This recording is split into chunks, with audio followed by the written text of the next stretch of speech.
toutes et à tous dans ma première vidéo qui est en liaison avec mes études. Donc voilà, ça sera sur le cours de véhicules et systémiques au système énergétique. Donc en gros, tout ce qui est représentation énergétique macroscopique. Donc historiquement, cet outil de représentation il a été créé à l'université de Lille par Monsieur Bouscaïrol Alain. Et donc ensuite, elle a été utilisée dans plusieurs universités nationales et internationales.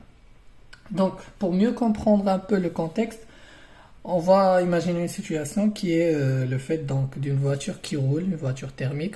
Quand il roule à une certaine vitesse, pour arrêter cette voiture-là, il faut une certaine méthode ou dissipation d'énergie. Donc c'est ce qu'on appelle le freinage. Quand on freine, on dissipe l'énergie cinétique que développe la voiture en roulant. Une fois on freine, cette énergie elle est dissipée sous forme de chaleur et il ne va pas dans les autres composants parce que le moteur thermique n'est pas réversible. Réversible, ça veut dire qu'il ne permet que d'alimenter les roues et ne permet pas de récupérer de l'énergie de freinage, contrairement aux véhicules électriques. Donc voilà, ça c'était un peu pour voir un peu le contexte. Donc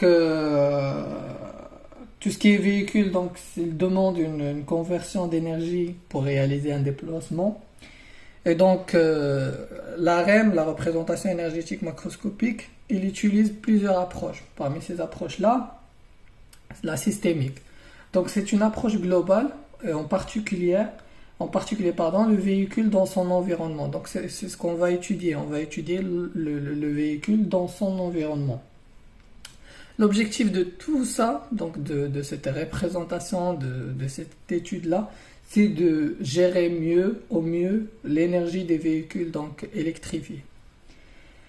Donc on utilise un formalisme, je le précise, c'est pas un outil, c'est un formalisme, c'est la REM, elle nous permet de représenter et non pas de modéliser. Donc voilà, c'était un peu pour mieux comprendre le départ du cours. Donc le cours qui est intitulé Système et énergie. Voilà, en général. Donc pourquoi c'est tellement difficile ce type de cours-là? C'est que parce que un système, il regroupe plusieurs sous-systèmes. Et comme on dit, un meilleur ou un très bon ingénieur, c'est un ingénieur qui a une méthode d'étude qui permet de diviser le système en sous-systèmes pour régner. Donc ça, c'est un point fondamental de la simulation. Donc, voilà. Avant d'atteindre ou d'arriver à la simulation ou la résolution, il faut passer par plusieurs étapes. Donc, on va imaginer une situation où on a notre système. Donc je mets sigma pour le système. Ce système-là, donc il faut la première étape, il faut une modélisation. Donc, modélisation. Dans cette modélisation, on va mettre en évidence ce qu'on appelle les hypothèses. Donc, c'est là où on met des hypothèses. Si c'est un véhicule thermique, on va dire qu'il n'est pas réversible, donc on suppose. On suppose par exemple que si c'est électrique, donc il est réversible, il permet de récupérer l'énergie. Donc, une fois qu'on modélise ce système-là, on obtient ce qu'on appelle notre modèle. Donc, il est là. Dans ce modèle-là, donc, par exemple, on peut négliger des phénomènes, on peut définir des plages de validité. Par exemple, là, je peux définir des plages de validité, dire que, par exemple, à un certain moment, cette fonction ne fonctionnera plus, ne marchera plus. Il faut juste travailler sur un certain temps, une certaine fréquence. Donc voilà, en gros, c'est ça. Ensuite, quand on a ce modèle-là, comme je vous ai dit, l'organisation et la représentation, c'est très important. Donc, on part sur une autre étape qui est l'organisation. Donc, excusez-moi pour mon écriture, mais voilà, j'essaie de parler au mieux pour voilà, que vous suivez le maximum possible. Donc là, on ne pose pas d'hypothèse, donc pas d'hypothèse. Surtout, il faut mémoriser ça. Donc, En gros, c'est pas une étape comme celle de la modélisation. Une fois donc on a organisé notre modèle, on va faire notre représentation. Et c'est là où va intervenir la REM. Donc c'est là exactement, à cette étape-là. Et ensuite, on va passer à la résolution donc, de notre problème, qui est souvent la gestion d'énergie, comme je l'ai précisé. L'objectif de tout ça, c'est de gérer au mieux notre énergie. Donc voir quel cas ou quelle utilisation, ou quelle méthode, ou par exemple quelle valeur pour une certaine variable qui nous permet de mieux d'optimiser notre énergie et d'avoir un rendement qui est très acceptable et abordable. Donc, par exemple, les hypothèses, on peut dire, donc je parle de cette étape-là, on parle d'hypothèses. Par exemple, vous me demanderez quelle hypothèse, par exemple, sur un système. On peut dire qu'un système, on le supposera donc en fonction de l'étude qu'on veut faire, s'il est par exemple statique ou dynamique. Donc on peut dire à la base, je vais aller sur un modèle qui sera statique pour le moment. Ensuite, je vais le changer en dynamique. Ensuite, en tout cas, ça c'est la partie de la modélisation. Avant que je touche à la modélisation, je pose des hypothèses. Donc ça, dans un premier temps. Statique, ça veut dire qu'on néglige le régime transitoire. Donc voilà. Donc pas de régime transitoire. Par contre, le dynamique, vous allez bien sûr le comprendre, on ne le néglige pas, on le prend en considération. Donc en général, c'est comme si par exemple, on a une fonction qui est comme ça, on va dire, donc voilà, on néglige, ça c'est notre f de x, on néglige le régime transitoire, et là, on ne le néglige pas, donc il y a une transition avant d'arriver à la même valeur qui est là. Donc c'est la même valeur, mais là il y a un certain retard. Et là, dans le régime statique, c'est-à-dire il y a une réponse directe. On peut dire que le système donc, peut être modélisé comme linéaire ou non linéaire. Ça, c'est vos hypothèses en fonction de ce que vous voulez faire. Ça, on va le voir dans les TD par exemple, dans les TP, quand on voudra simuler par exemple notre modèle. Ça, c'est des choses on impose à notre modélisation. Donc, s'il est linéaire, vous savez que la définition, c'est que la sortie est une combinaison linéaire des entrées. Et non linéaire, c'est l'inverse. On peut aussi dire que le modèle peut être continu comme discontinu en fonction de ce qu'on veut, en fait. On peut dire aussi, par exemple, qu'il y a des pertes. Par exemple, au niveau d'un bobinage avec résistance, on peut dire que, voilà, on va prendre en considération les pertes ou pas de pertes. Donc, on va dire qu'à l'entrée, la puissance qu'on a, en sortie, on aura la même. Monovariable, multivariable, ça, si, c'est en fonction de votre modèle.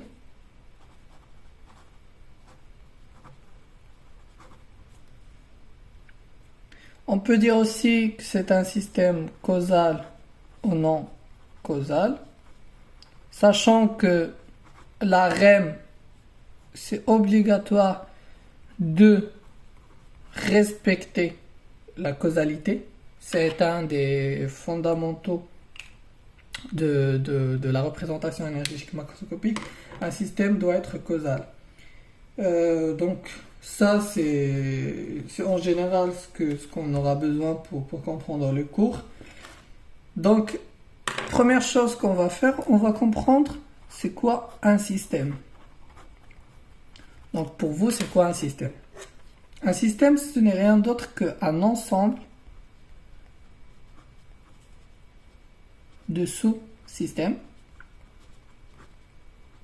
Donc, si ce système-là sont interconnectés, donc il y a une liaison entre les sous-systèmes, mais qui ont un même objectif. Donc, c'est d'évoluer, objectif,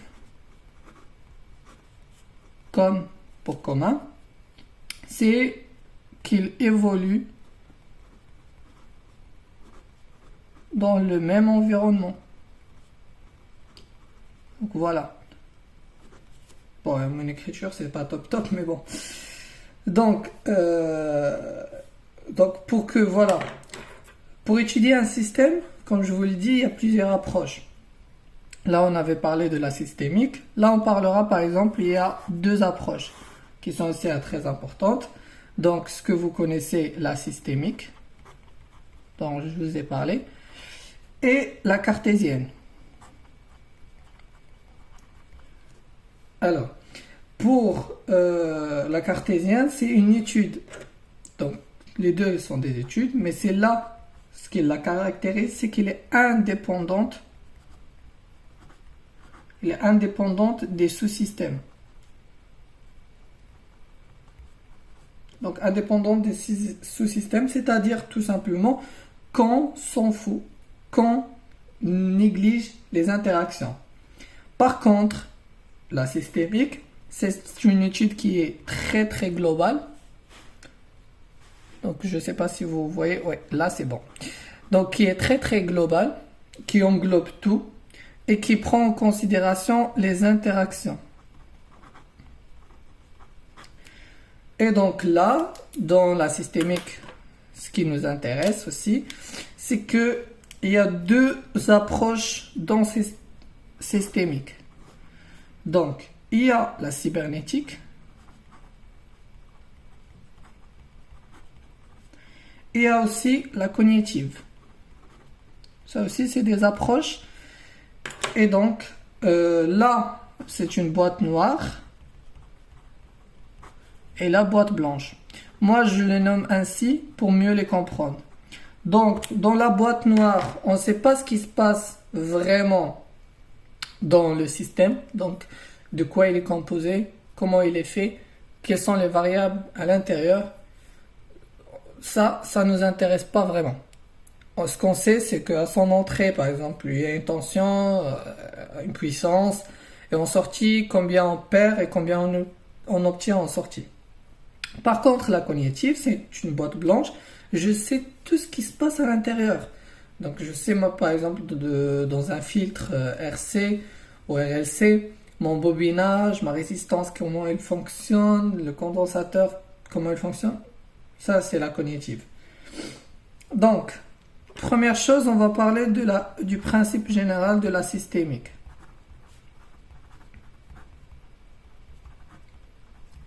Donc, le principe de la systémique, dans ce principe-là, on a un autre sous-principe, si vous voulez, qui est l'interaction. Donc, comme je vous ai dit, la systémique, c'est une étude globale, et donc, elle prend en considération les interactions entre sous-systèmes.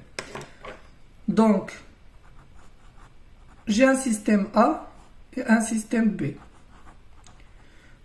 Donc, si j'actionne le système A sur le système B, donc ça, c'est ce que j'appelle mon action, je subis une réaction.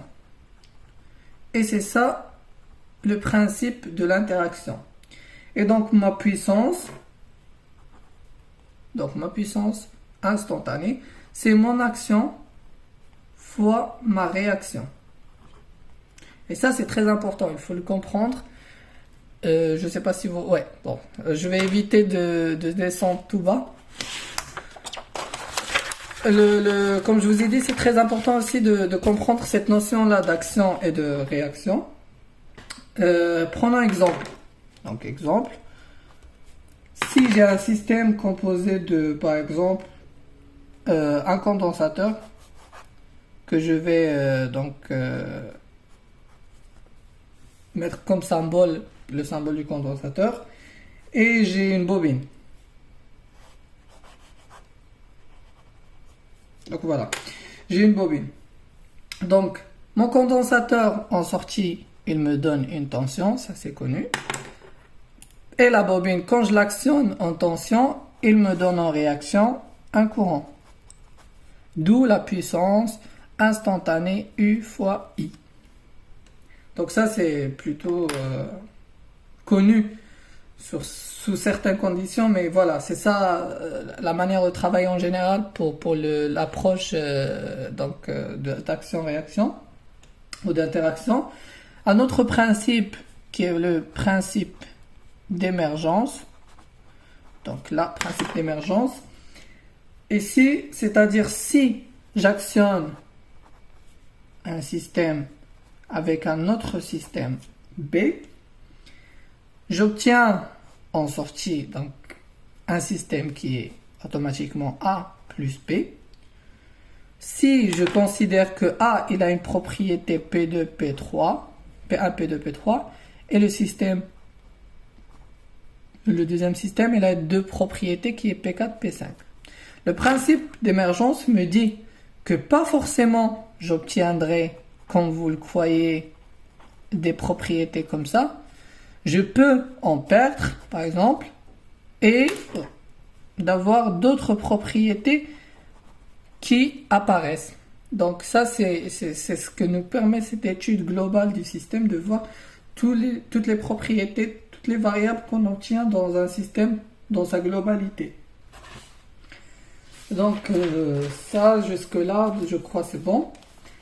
Donc, pourquoi on fait une approche systémique et pas une approche cartésienne? Alors, une approche cartésienne, on va le voir de plus près avec un exemple. Donc, si on va sur une approche qui est cartésienne, ok? Donc jusque là, je prends un système qui est une bobine avec deux tensions. Donc au bord de la bobine pour qu'il me crée ma tension de la bobine.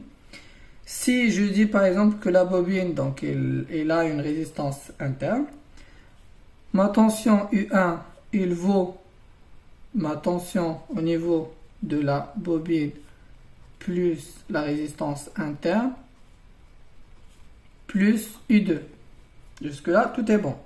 Donc, quand on va faire la transformée de la place, on va trouver un gain, donc que je vais nommer KF, qui est 1 sur RF, et un taux, donc F, qui est LF sur RF. Ça, c'est quand vous allez faire la transformée de la place, vous allez voir directement. Donc ça, c'est l'approche cartésienne dans un premier temps. Si à cette bobine-là, j'ajoute un autre système. Donc j'ai ma bobine de départ, j'ai une résistance et j'ai une MCC. Donc mon équation, donc là j'ai ma tension U de T. Mon U de T, il vaut quoi? Il vaut la somme donc, de la résistance interne fois I de T plus ma bobine plus ma MCC. Donc je reviens à dire que mon gain ce sera donc ça, mon tout ce sera ça, et aussi que T1 égale à 3 taux M. Ça c'est le temps de réponse à 5%. Donc si je veux additionner mes deux systèmes, donc ce système-là avec ce système-là, qu'est-ce qui va se passer? Donc l'approche cartésienne va le considérer comme ça. Donc un cas global, qui est le gain global. Donc un cas global, pardon, j'ai pas vu que vous regardiez pas avant. Bon, donc un cas global, donc qui sera la somme des KF, ou pardon, la multiplication des KF là, et la somme des taux. Ça c'est l'approche cartésienne, c'est-à-dire qu'un cas global entre ce système-là et ce système-là, il va me donner 1 sur RF fois 1 sur RM. Et le taux global, ça va me donner donc la somme des deux, c'est LR sur L sur RM, pardon, LR sur RM plus LF sur RF. Donc ça c'est l'approche cartésienne. Donc c'est ce qui va me donner. Sauf que ça, c'est pas réel et c'est pas juste. Ça, c'est parce qu'on ne connaît pas ce qui se passe dans notre système. L'approche globale, donc d'où la nécessité de le faire. Donc, l'approche globale.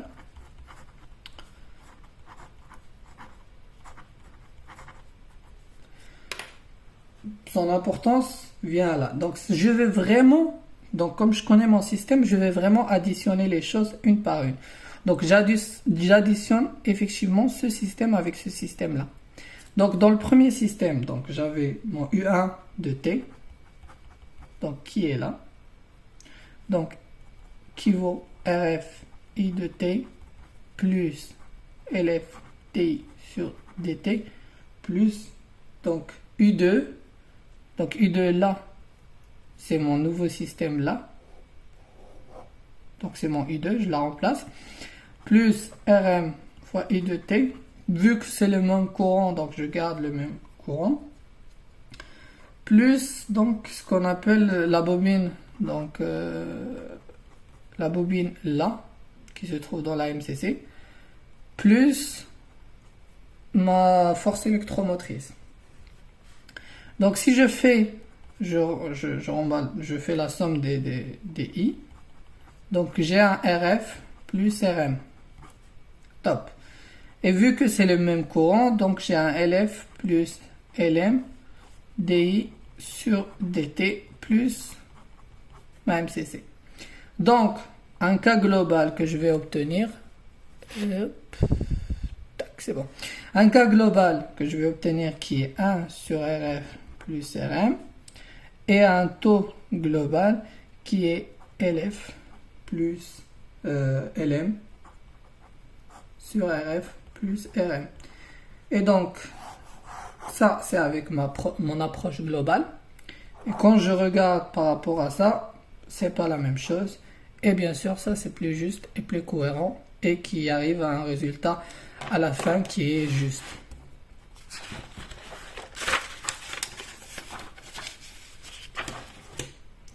Donc, là, c'est la première étape de notre cours. La deuxième partie ou la deuxième étape, c'est la conversion d'énergie. Ça, c'est très très important. Conversion d'énergie. La conversion d'énergie, donc première chose qu'on doit comprendre, c'est la notion d'entrée et sortie. Cette notion-là, elle est très importante parce que c'est elle qui... Donc, quand on va parler avec des gens qui font de la simulation sur AmSim, sur MATLAB, on entend trop de entrée-sortie. Donc, d'où la nécessité de bien les comprendre. Donc, si je prends un environnement en vert, et je prends mon système. Donc, l'environnement, il fait une action sur le système, donc c'est l'entrée, et le système interagit avec une sortie qui est la sortie donc de notre système. Donc E de T, il est produit par l'environnement et appliqué au système. S de T est produite par le système comme réaction sur ce que l'environnement lui a subi au système. Donc là, je reviens sur mon principe de causalité, d'où donc pourquoi je vous ai dit que c'est très important. Principe de causalité. Je vais écrire ici pour ne pas perdre de place. Le principe de la causalité, qu'est-ce qu'il veut dire? Il veut dire que cette sortie-là de T ne peut être que le résultat de E de T. C'est-à-dire, il n'y a pas de sortie sans entrée. Si l'environnement n'a pas imposé une entrée au système, le système ne réagira pas. C'est-à-dire que si je veux mettre un oscilloscope ici, donc si je veux mettre un oscilloscope ici, je visualiserai rien tant que l'environnement n'a pas n'a pas appliqué une entrée ou une action sur l'environnement. Ça veut dire que c'est que la sortie est en retard, donc la sortie en retard par rapport à l'entrée. Ça veut dire aussi que la sortie, c'est une fonction intégrale de l'entrée. Ça veut dire aussi que la sortie, c'est une variable énergétique, donc qui est liée au stockage. Pourquoi c'est lié au stockage? Donc, si vous vous rappelez bien, on avait fait un exemple où il n'y avait pas de retard, donc le système répondait directement. Ça, pas de stockage d'énergie. Par contre, quand le système a du retard à répondre, stockage d'énergie. Après, ça dépendra du taux, de beaucoup de variables pour définir cette énergie, mais ce qui est important, c'est que quand il y a du retard, il y a du stockage. Ça, c'est un des principes de la causalité aussi. Prenons un exemple. Donc, si je dis par exemple, pourquoi cette, vous allez vous demander pourquoi ce principe de causalité est très important. Donc, si je prends par exemple un supercondensateur, donc là, je prends un exemple, supercap. Oups, pardon. Le supercondensateur, par exemple, je vais le dessiner comme ça. Donc, ce supercondensateur, qu'est-ce qu'il fait? Donc, il me stocke une énergie qui est très très faible. Mais bon, c'est pas l'objectif. Donc, ce supercondensateur, son équation, elle est comme ça. D'accord?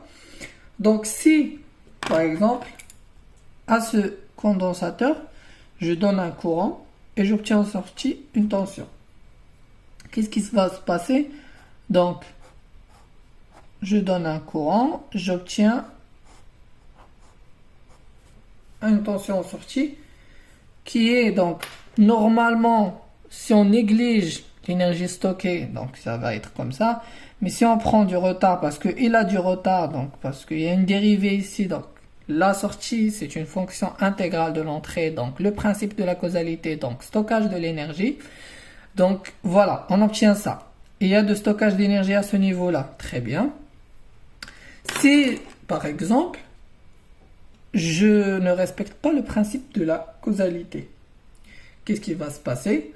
Donc, je donne pour le même condensateur, au lieu en entrée que ce soit au courant, je vais lui donner une tension, et en sortie, j'obtiens un courant. Donc, si je donne une tension de type échelon, donc sur mon équation, si je donne échelon à une dérivée, ça va faire un pic comme ça en sortie, et je casse mon supercondensateur, donc je dysfonctionne mon système. D'où la nécessité de bien respecter la notion de causalité. Principe de réversibilité.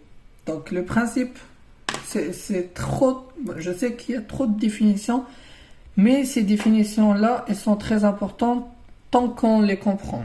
On les comprenne, c'est top. Ça sera plus facile pour après, surtout pour les TD.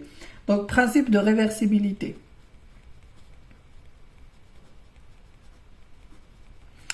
Ce qu'il faut retenir pour ce principe-là, c'est que le sens de transfert de l'énergie n'a pas d'impact sur les entrées-sorties du système. Donc par exemple, si je prends un système, donc comme tout à l'heure avec un super condensateur et une bobine. Donc si je mets ici mon action ou ma réaction, donc dans le sens comme l'autre, ça va pas influencer sur mon entrée. Donc, je vais dire, si mon supercondensateur, mon condensateur donne une tension à la bobine et la bobine réagit en courant, si je considère ça, c'est mon action, donc le courant, il vient de la bobine, il charge la batterie, et la batterie en réaction, il donne la tension, donc ça c'est ma réaction. Ou de ce sens-là, donc le condensateur se décharge, donc c'est ça mon action. Quand il se décharge, donc la bobine en réaction dans le courant, quel que soit la manière où je considère les choses, ça ne va pas influencer sur la tension ou le courant en sortie du condensateur ou de la bobine. Mon entrée, ça sera toujours ça, et ma sortie, ça sera toujours ça. Donc en gros, le principe de réversibilité n'a pas d'impact sur les entrées et les sorties. Et il faut bien comprendre que les actions et réactions ne sont pas liées aux entrées comme aux sorties. Donc, action et réaction, ils changent, dépendamment de ce qu'on veut. L'action, par exemple, je alimente les roues pour faire rouler mon véhicule. La réaction, c'est que mon système récupère de l'énergie. Inversement, je récupère de l'énergie, ça c'est l'action. Mon système réagit en réaction, c'est qu'il stocke de l'énergie. Donc tout ça, c'est des choses qui peuvent changer. Donc action-réaction, ça peut changer. Par contre, les entrées et les sorties sont toujours fixes. Ça, c'est la chose la plus importante sur le principe de réversibilité. Donc, il y a aussi, là je vous ai parlé de stockage, il y a aussi, donc je vais la nommer CE pour conversion d'énergie. Conversion d'énergie sans stockage. Un exemple facile, qu'est-ce qui peut nous convertir de l'énergie sans la stocker? Tout simplement, c'est la bobine. Une bobine, donc, son équation c'est U fois RI. Si on lui donne une tension ou un courant, peu importe, il ne stocke pas de l'énergie et elle répond directement, donc pas de stockage d'énergie.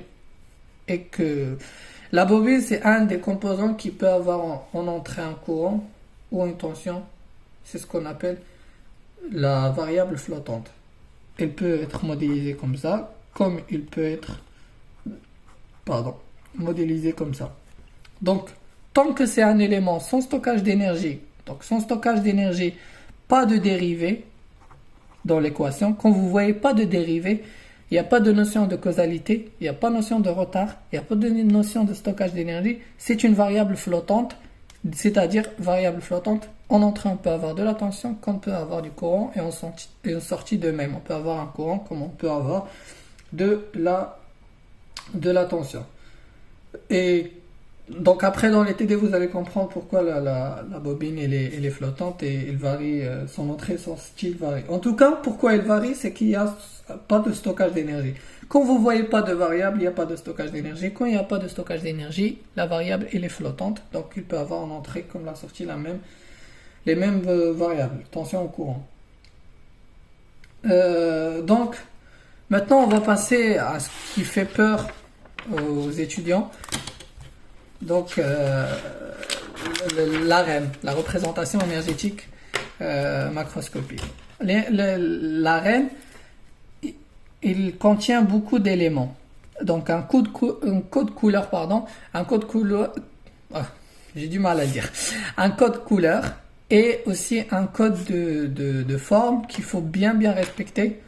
Moi, quand j'étais au master, je sais qu'on a eu des points au moins pour la couleur et la forme. Donc, au lieu de dessiner un ovale, on dessine un cercle ou un rond, on est pénalisé. C'est très important parce que c'est un formalisme universel qui nous permet, donc, avec d'autres collaborateurs ou d'autres professeurs, de comprendre la même chose.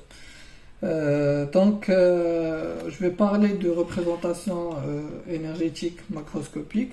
Comme je vous ai dit, c'est un formalisme graphique fonctionnel qui permet d'organiser ou de représenter notre système.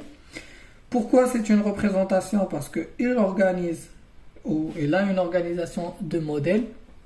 Pourquoi énergétique? Parce qu'il y a des éléments qui stockent de l'énergie, donc ce principe de causalité. Pourquoi macroscopique? Parce qu'il y a un principe d'interaction et d'émergence entre les sous-systèmes. Donc l'ARM, c'est un formalisme qui a été créé par l'Université de Lille aux années 2000 et qui est un formalisme graphique fonctionnel pour l'organisation et qui a des modèles de conversion d'énergie, donc multiphysique, et qui permet surtout, ce qui est le plus important, de commander le système.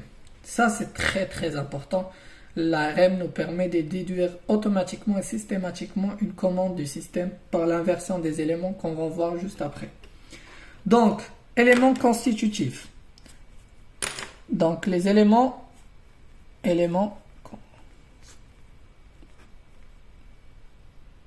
Alors, ouais. C'est bon, je l'ai écrit juste. Donc ça, c'est les éléments qui constituent la REM. Donc il y en a 4 générales. Donc éléments source. Voilà, très bien. Ensuite, stockage d'énergie. Donc les éléments de stockage d'énergie. Ensuite, conversion d'énergie, les éléments de conversion. Après, vous serez habitué, vous n'allez plus les appeler comme ça. Donc, pas éléments conversion, mais plutôt vous allez dire CE, ça veut dire conversion d'énergie. Quand vous allez au SE, stockage d'énergie, ES, éléments source. Donc, il y a aussi les éléments de distribution d'énergie. Oh, excusez mon écriture. J'écris avec une seule main et je tiens pas je suis très loin, donc c'est un peu bon. En tout cas, je parle. Vous pouvez noter en même temps. Donc voilà, les 4 fonctions, les 4 éléments qui constituent la RM, ce sont ça. Premièrement, on va parler d'éléments sources.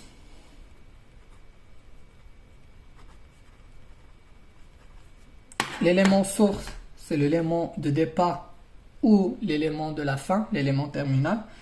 Donc c'est un ovale qui est vert clair.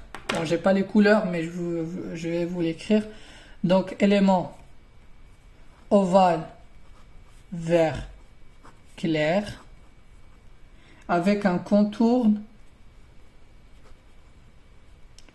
vert foncé. C'est à vous de le dessiner, en tout cas ça sera comme ça. Et donc voilà, ça sera avec de la couleur ici. Et il ne faut pas surtout oublier les flèches. Donc ces flèches-là qui nous permettent de définir l'action et la réaction, mais aussi l'entrée et les sorties de notre système. Donc c'est toujours comme ça, en flèche pleine. Et là, j'aurai par exemple ma sortie de ce système-là. Il peut être de différentes dimensions. Je vais la noter n dimensions. Et E, de même, n dimensions. Il faut juste respecter les mêmes dimensions ici. Si vous avez un vecteur de 2 lignes, 2 colonnes, il faut que ce système-là soit de 2 lignes et 2 colonnes aussi. Donc, en continuité de ce que j'ai fait une pause. Donc, j'espère que vous regardez bien. Voilà. Je crois là, c'est bon. Donc, on parlait d'éléments de source. Donc, comme je vous ai dit, on voit le vert clair. Il y a plusieurs systèmes donc, de sources. Pardon. On peut considérer une source électrique, donc une batterie. J'ai pas utilisé le code couleur, c'est pas. Il faut juste respecter ça quand vous voulez. Quand vous souhaiterez modéliser ou représenter, pardon, pas modéliser, mais représenter votre système, vous respecterez les flèches, les codes couleurs, donc que je vais noter ici par exemple, vous les respectez. Sinon, vous pouvez aller sur Google, taper représentation énergétique macroscopique, il va vous sortir des modèles qui sont déjà faits et vous allez juste recopier. Donc, bon. Ça peut être une batterie, ça peut être un moteur thermique, donc MTH, qui, par exemple, là, il va nous délivrer une tension, il va prendre un courant. Là, il va nous délivrer un couple, il va obtenir une vitesse ou inversement une vitesse. Donc, et dans les éléments sources, donc on peut avoir aussi un réseau qui est l'exemple, donc un réseau triphasé qui est l'exemple d'un vecteur de 3 phases, donc U2, U3, qui va nous prendre un courant I1, I2, I3. Et dans des exemples, comme le cas d'un moteur thermique, et là, une flèche de référence. Ça, c'est ce qui permet la commande. Quand vous allez faire votre commande, Vous pouvez contrôler votre système via ces variables-là. C'est un couple de référence. Le moteur thermique, donc quand vous accélérez ou vous décélérez, vous donnez un couple de référence. Donc quand vous appuyez sur votre pédale d'accélération et vous voulez arriver à une vitesse de 120 km/h par exemple, donc vous donnez un couple de référence et ce couple-là de référence, c'est le couple qui va commander votre système, qui va ensuite atteindre la vitesse que vous souhaitez. Donc ça, il y a plusieurs éléments de source.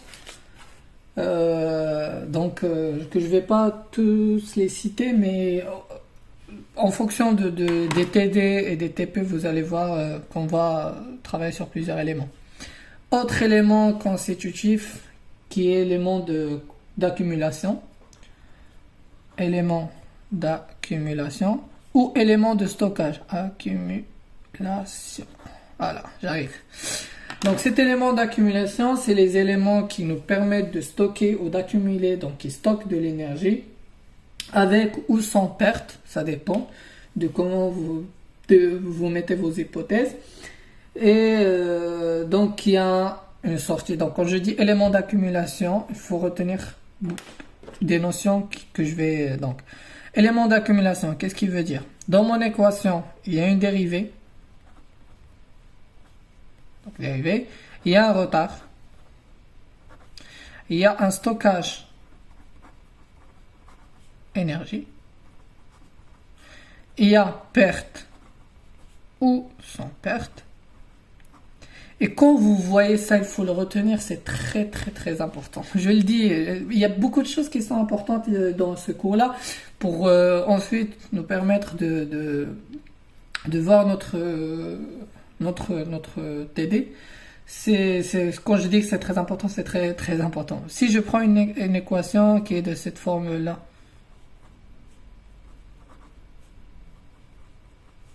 et que vous voyez qu'il y a une dérivée, donc cette dérivée-là, c'est ce qui permet de 1, de stocker de l'énergie. C'est elle qui nous définit que c'est un élément d'accumulation. De 3, c'est elle où il y a le retard. Et de 4, la variable qui est à l'intérieur de notre dérivée, c'est notre variable énergétique. Donc variable énergétique, c'est elle qui permet de stocker de l'énergie. Donc d'où variable énergétique. Et cette variable-là, automatiquement, c'est notre sortie de système. Donc, si vous vous demandez un jour, alors, comment définir ma sortie du système? Vous allez voir s'il y a une dérivée. Hop, je vois une dérivée. Automatiquement, ce qui est à l'intérieur de la dérivée, c'est ma sortie de système. Automatiquement. Facile, très très facile. Et c'est une astuce qui permet de définir la sortie. Prenons un exemple. Une bobine. Je vais sur l'inverse du sens de ce que je vous ai expliqué. Je vais définir l'énergie et on va voir. Donc, si je fais, voilà, je dis que ça c'est ma bobine, elle. Qu'est-ce que c'est? Donc, que vaut l'énergie stockée au bord d'une bobine? Donc, l'énergie, on sait que elle est de cette forme-là. Ah, très bien. Donc, elle est constante, 1/2 constante. Ce qui permet de stocker l'énergie, c'est I. Donc c'est le courant qu'on donne à la bobine qui permet de stocker de l'énergie. Très bien. Donc ça, c'est notre variable énergétique. Donc si à chaque fois je dois passer par ma variable énergétique, donc par mon énergie pour définir ma variable énergétique, ensuite c'est trop long. Mais si je regarde de près, l'équation d'une bobine, elle est de cette forme-là. Ah, j'ai observé qu'il y a une dérivée. Une fois que je regarde une dérivée, à l'intérieur de la dérivée, donc c'est I, et I, j'obtiens le même résultat qu'ici. Donc c'est une variable énergétique comme c'est une sortie de ce système. Donc cet élément d'accumulation,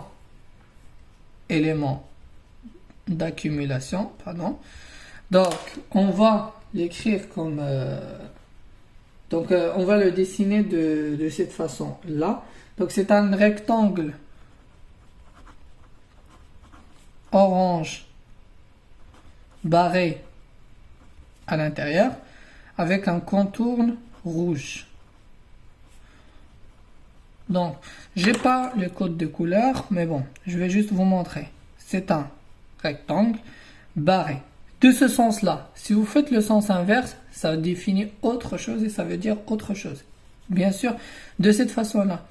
Et en sortie, donc j'aurai des flèches comme ça et des flèches comme ça. Pleines, bien sûr, il faut que ça soit plein. Bon, ça, il faut le retenir. Et mon entrée et ma sortie. Donc, faut retenir ça aussi. En sortie, j'ai ça. Ça, c'est ma sortie. Et c'est la même sortie. Il ne peut pas y avoir deux sorties pour un élément d'accumulation. Donc, quand je vois une dérivée, je définis automatiquement ma sortie, qui est la variable énergétique, donc mon I. Et dans ce cas-là, je mets automatiquement la sortie sur les deux vecteurs-là, sur les deux flèches. Et il me restera mon entrée E1 et E2 qui varient. L'exemple, plus simple. Sur une bobine, je reviens toujours à ma bobine. C'est ça. Donc, pour qu'il y ait une tension au niveau des bandes de la bobine, il faut avoir une variation de tension. Donc, l'équation va s'écrire de cette façon-là. U1 moins U2 égale à L dI sur dt. Très bien. Donc, j'ai ma variable énergétique qui est ma sortie. Je dessine mon rectangle barré. Je mets mes flèches comme ça. Et je dépose, donc je pose directement ma sortie qui est là et là. Ensuite, avoir, il est où mon entrée U1 et mon entrée U2. Et ça sera défini par le système qui est avant qui va vous imposer une sortie. Prenons l'exemple de U1 et ici U2. Donc tu vois, ça se voit, c'est très facile. Il faut juste comprendre le principe. Après, au fur et à mesure de TD, de TP, vous allez maîtriser l'ARM comme nous, les anciens étudiants, on le maîtrise. Ou on le maîtrisait. Donc, il y a plusieurs éléments d'accumulation. Par exemple, je sais que il y a le condensateur. Au niveau du châssis d'un véhicule, il y a aussi une variation de vitesse qui cause donc l'inertie. Où vous voyez une énergie possible d'être stockée, il y a un élément d'accumulation derrière. Il y a aussi au niveau des enroulements, par exemple, d'une machine synchrone, on peut avoir aussi ça. Au niveau d'un arbre moteur, il y a une accumulation d'énergie. Au niveau aussi d'un volant d'inertie, on peut trouver donc des éléments d'accumulation. Ensuite, il y a les éléments de conversion. Donc, pour pas faire une très grande vidéo, je vais la diviser en 50 minutes pour la première parce qu'elle est un peu longue et c'est une sorte de définition pour plusieurs définitions. Mais après, je vais tâcher de faire des vidéos de 30 minutes maximum, comme ça vous n'allez pas vous ennuyer. Après, vous pouvez voir la vidéo plusieurs fois ou à vitesse variable. Donc là, je vais arrêter sur les éléments de conversion et je vous dis à la prochaine vidéo. Et bonne journée, bon courage pour vos études. Et ne vous inquiétez pas parce que on va réussir à comprendre ensemble tout le système, le cours de systémique, de véhicules systémiques ou de système énergétique.